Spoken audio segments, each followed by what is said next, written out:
کسی کی عزت پر حملہ کرنے کی کیا مذمت کی گئی ہے؟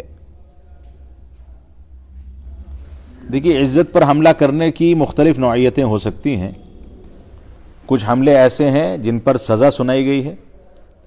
انسان اگر کسی کی عزت پر حملہ کرتا ہے تو اس پر سزائیں ہیں یا اس پر وعیدیں ہیں، اللہ رب العالمین کے عذاب سے ڈرایا گیا ہے.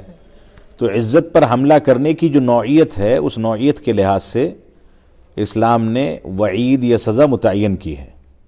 لہذا نوعیت کے لحاظ سے ہی اس کی وعید کو سمجھا جانا چاہیے. اگلا سوال ہے ارباز خان صاحب کا.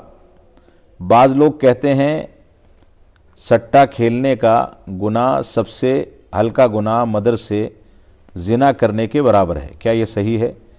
پچھلے ہفتے غالباً آپ نے یہ سوال کیا تھا.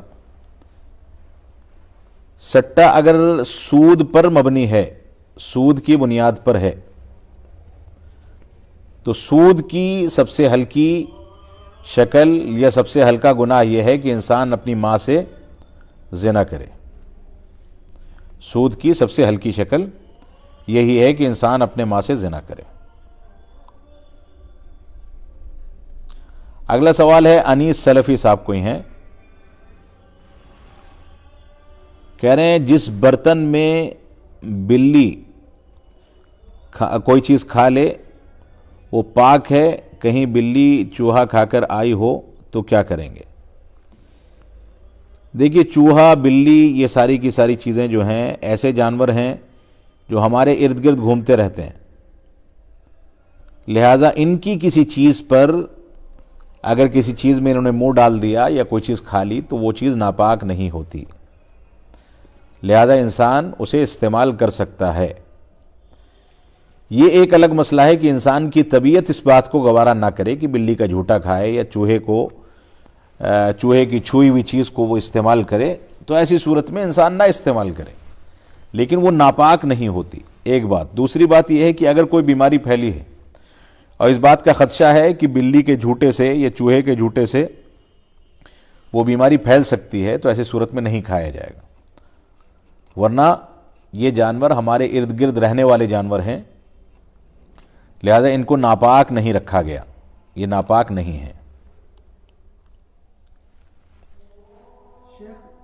جی، انڈے کی چوری اور رسی کی چوری والی ایک حدیث ہے جس میں کہا گیا ہے کہ وہ اپنا ہاتھ کٹوا لیتا ہے انڈے کی چوری اور رسی کی چوری کرنے کو. جی. دوسری جگہ ایک مطلب باغ والی حدیث ہے کہ جو پیڑ پر وہ اصل میں انڈے اور رسی کی چوری کی بات جو ہے وہ بطور مثال کہی گئی کہ انسان کبھی ایسا ہوتا ہے کہ وہ چوری کی وجہ سے اس ہاتھ کاٹنے کی نوبت آ جاتی ہے، بطور مثال.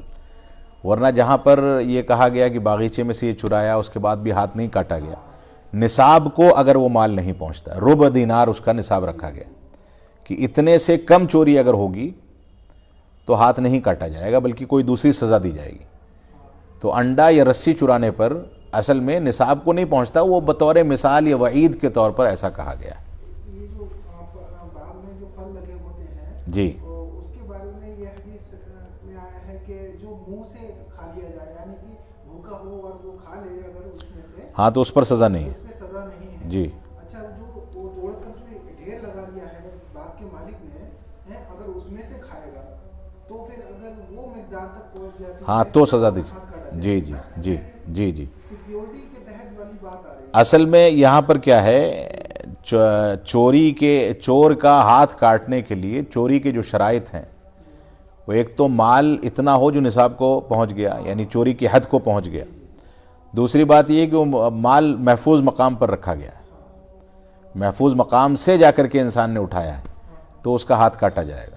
تو اگر اتنا نہیں ہے، جیسے وہی بات آ رہی ہے ابھی، یہ پھل کی والی بات ہے، باغ ہیں آس پاس گاؤں میں ہوتے ہیں سب جگہوں میں، اب اگر اس میں سے جا کر کسی کو بھوک لگی اس نے وہ کھا لیا تو اس پر کوئی دوسری وعید ہو سکتی ہے.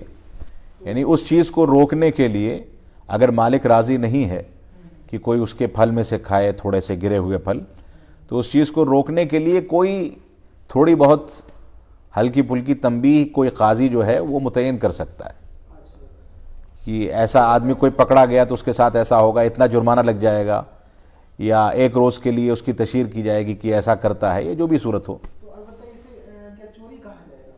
چوری تو اصل ہے یہ، لیکن وہ چوری اس مقدار کی نہیں ہے جس پر ہاتھ کاٹا جائے. اچھا، چوری تو ہے. چوری تو ہے. جی جی. جب کھلے میں کسی کا سامان بھی اگر ہو یا وہ جو ظاہر سی بات ہے کہ آدمی نے چوری کی نیت سے ہی اٹھایا، تو چوری تو ہے وہ. وہ ایک الگ مسئلہ ہے کہ اس پر وہ حد قائم کرنے کی شرائط پوری نہیں ہوتی اس میں.